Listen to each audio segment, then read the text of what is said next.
una referencia al tema de los libros electrónicos y de los errores que son más repetitivos, hay que tener en cuenta que algunas de estas situaciones no han sido reguladas desde una perspectiva contable, sino desde una perspectiva de sistemas.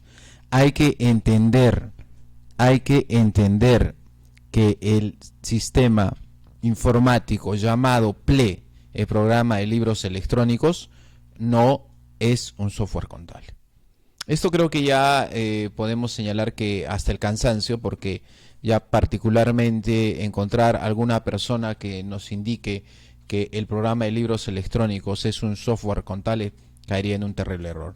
Entonces la pregunta es si el software programa libros electrónicos no es un software contable, entonces la pregunta es, este software que nos brinda la administración tributaria, ¿cuál es el papel que cumple? ¿Cuál es el objetivo que cumple? Pues es muy sencillo, es envío de información a la administración tributaria. Sucede lo mismo, por ejemplo, con otro de estos sistemas, como es el caso de comprobantes electrónicos, el SFS facturador. También no es ningún software facturador, ni sistema de comprobantes electrónicos, ¿no?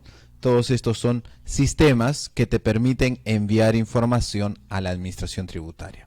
Entonces, desde esa perspectiva, la pregunta es demasiado obvia.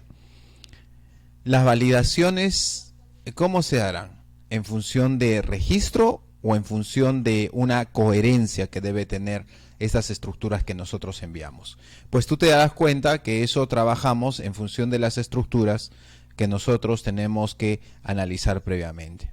Fíjense algunos de los errores típicos. Cuando nosotros hablamos de los montos deben ser excluyentes. Por ejemplo, este error típico nosotros lo encontramos muchas veces cuando trabajamos el libro diario electrónico o algunas veces el libro mayor, con el tema del importe excluyente que tiene que tener para efectos del debe y haber. Por ejemplo, el debe y haber tiene una información, como ustedes saben, por partida doble, o yo tengo un saldo deudor o tengo un saldo acreedor, pero no simultáneamente. Entonces, por ejemplo, ahí tenemos el tema de un error que te puede dar cuando tenemos un tema de exclusión en la información. Otra situación que hay que tener muy en cuenta es el uso de los indicadores. El día de ayer, cuando estaba conversando con ustedes, les señalaba que una de las competencias más básicas que tiene que tener cualquier profesional contable que está vinculado al uso de libros electrónicos es analizar los estados de operación. Hoy en día no puede haber algún colega que en la práctica diga, sabes que no es necesario conocer un estado de operación. Los estados de operación deben ser de conocimiento de cada uno de los profesionales interesados en el registro de transacciones en libros electrónicos, pero también, lo que es más importante, el conocimiento que nosotros debemos de tener de los estados de operación debe aterrizar en el uso del software. Muchas veces cuando nosotros estamos decidiendo entre usar o no un software contable que se supone trabaja libros electrónicos, nosotros tenemos lo siguiente. ¿Qué es lo que sucede? Que nosotros tenemos que averiguar si es que ese software contable opera de acuerdo a los indicadores que nos plantea la administración tributaria. Uno de los errores más clásicos, y yo no sé si es que hasta ahora se esté manteniendo este tema, el uso del estado 8 y el estado 9. Por ejemplo, si yo te estoy diciendo estado 1, tú me dices, bueno, el estado 1 se refiere al registro de ventas, el estado 1 se refiere al registro de compras, el estado 1 se refiere al libro diario, al libro mayor, porque el estado 1 implica trabajar dentro de un periodo. ¿Qué significa? Que si yo voy a registrar, ese periodo tiene que ser igual al periodo del libro. Es un dato muy importante porque muchos colegas a veces cometen errores al momento de identificar el periodo del libro. La pregunta es, mi estimado amigo, ¿dónde yo me entero del periodo del libro? Me dicen en el título, en la primera columna, en la fecha, ¿no? Entonces muchas veces tienen ese problema. Si yo tengo una operación en compras, el periodo es mayo del 2020 y la operación, el comprobante de pago es de 20 de mayo del 2020, coincide, es el estado 1, mismo periodo. Y esto es común para todos los tipos de libros que nosotros tenemos. Pero el problema y donde va marcando la diferencia es el uso del indicador 8 y 9. Si tú hoy día estás trabajando libros electrónicos en una empresa, tú trabajas con un compras y ventas electrónico en tu empresa, trabajas con un software y a tiempo, haces tus envíos. Yo sé que tú dices todo es perfecto, todo es excelente, acá no cometemos errores. La pregunta del millón: ¿has validado que tu software contable tiene un procedimiento para trabajar el estado 8 y el estado 9 con relación a las ventas? Si usted no preguntó eso, pues estoy seguro que ese software está mal. Lamentablemente, muchos de nosotros nos contentamos con que todo salga perfecto, pero también la Administración Tributaria ha previsto el uso de 8 para operaciones omitidas y 9 para corrección de errores. Y el uso del indicador 8 y el uso del indicador 9 requieren de que el periodo de registro sea diferente al periodo del libro. No te entiendo, me dicen, ¿cómo es esto? Me explico. Imagínate, ¿te acuerdas? Hace un momento te dije, ¿el periodo del libro cuándo era? Mayo del 2020.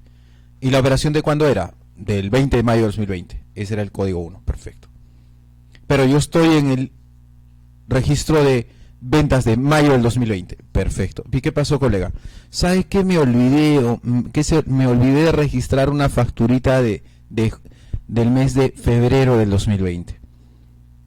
Yo ya no puedo hacer doble envío. Hay un detalle que marca la diferencia entre libros electrónicos y las declaraciones tributarias.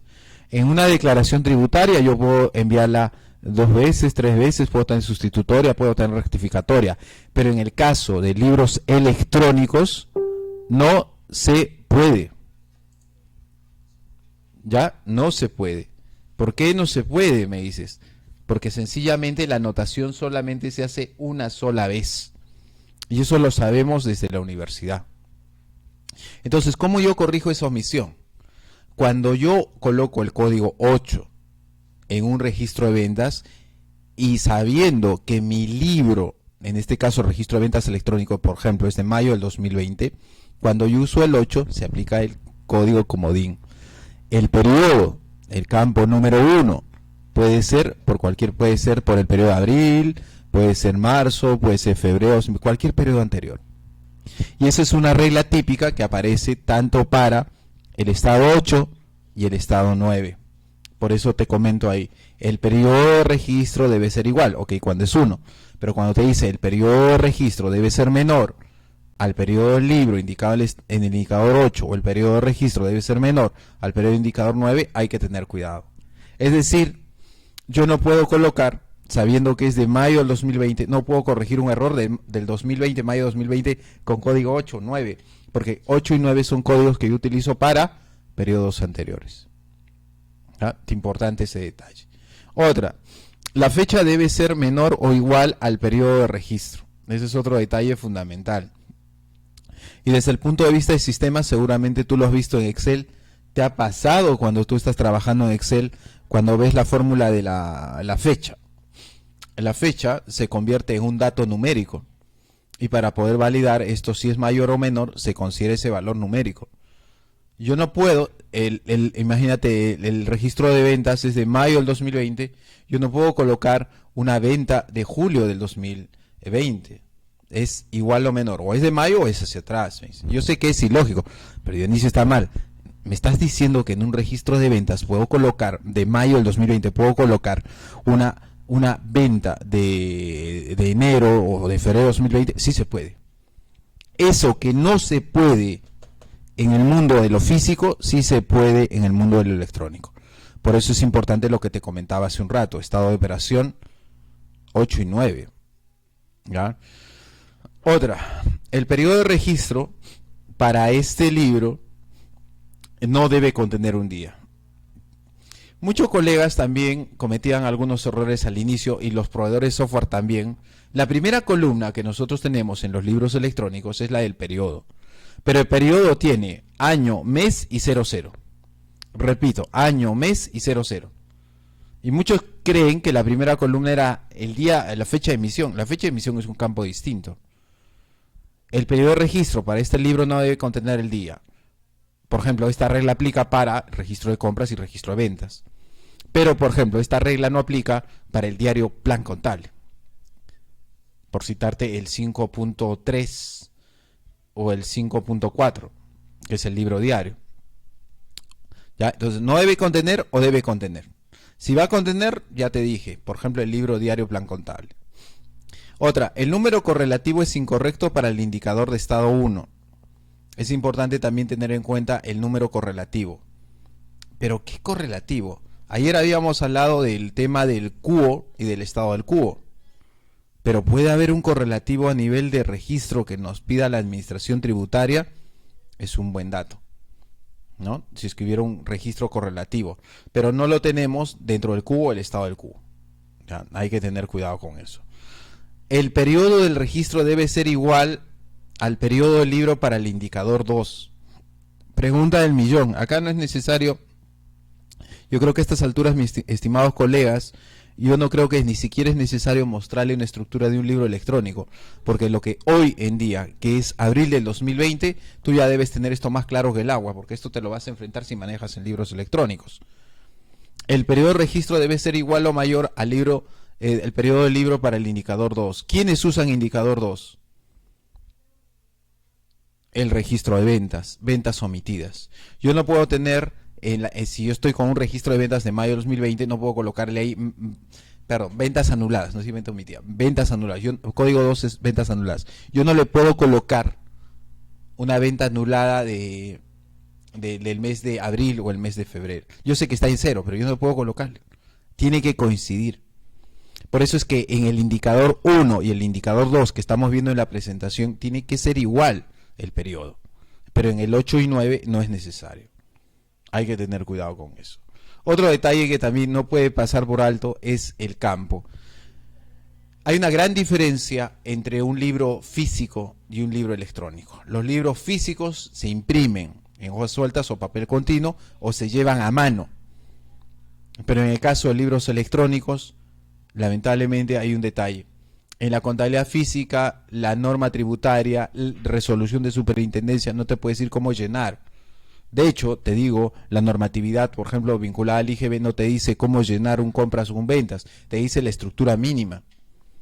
Pero en libros electrónicos sí nos dice cómo llenar. Por lo tanto, ahí sí la administración tributaria se mete a un campo que es exclusivo de la teoría contable. ¿Por qué? Porque cuando tú tienes una estructura de libros electrónicos, tú ya sabes qué campo es obligatorio y cuál no lo es. Entonces ya ahí te están indicando, señor, usted debe llenar este campo. Por ejemplo, el campo fecha de emisión, por ejemplo, en algunos casos la identificación del cliente, etc, etc.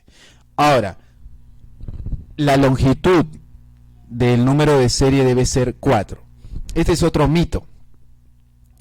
La serie en algunos comprobantes puede ser omitida, es decir, no se coloca, y en otros puede ser más dígitos. No entiendo. ¿Quién te dijo que los comprobantes de pago solamente son las facturas en los libros electrónicos?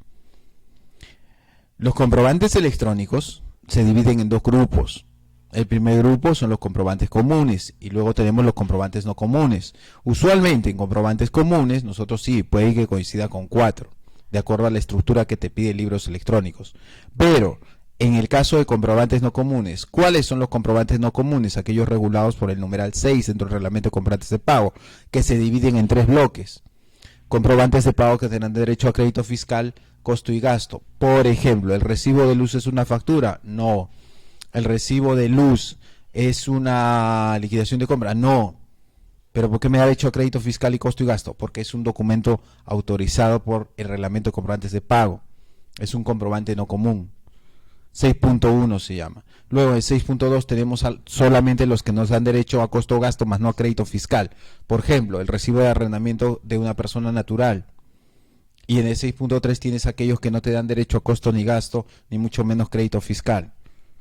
Por ejemplo, el famoso comprobante 45, que muchas veces usan asociaciones sin fines de lucro, ¿no? Entonces te vas dando cuenta cómo esos elementos calzan con este tema de libros. Y todo lo que te estoy comentando hoy es muy importante, porque es lo básico, eso tienes que manejarlo. Si, por ejemplo, viste el video o lo vas a ver en diferido y no entiendes nada, o hay cosas que las que te estoy comentando que estás volando, significa que tienes que reforzar teneduría con libros electrónicos con comprobantes de pago. Porque yo no estoy aplicando para nada tributación. Estoy aplicando teneduría enfocada al tema de libros electrónicos. ¿Ok? Muy bien. Esta serie de videos que se llama Errores repetitivos de libros electrónicos tiene varias partes. Hoy día estoy comentándote la segunda parte. En los días siguientes voy a comentar más situaciones, ¿ya? Al igual que, como siempre, vamos publicando de material. Para terminar, no te olvides, el día de mañana estamos comenzando el taller virtual Aplicación de la Dinámica con el Plan Contable General Empresarial y también el taller virtual de Contabilidad de Costos, Enfoque Plan Contable, NIF y Tributario. Todos nuestros talleres virtuales arrancan todas las semanas. Si es que alguien no pudo inscribirse, no hay problema. Todas las semanas están programados nuestros talleres virtuales. Mañana estamos arrancando un nuevo taller virtual, aparte de los que te comento, que es el taller de cómo registrar correctamente sus operaciones con libros electrónicos. Nuestra programación la puedes encontrar en www.perugestion.org, ¿ya? Y no te olvides, la versión editada del presente material la puedes encontrar en el canal de YouTube, como siempre. ¿Ok? Listo, amigos, un gusto haber podido compartir hoy día con ustedes. Nos vemos más adelante.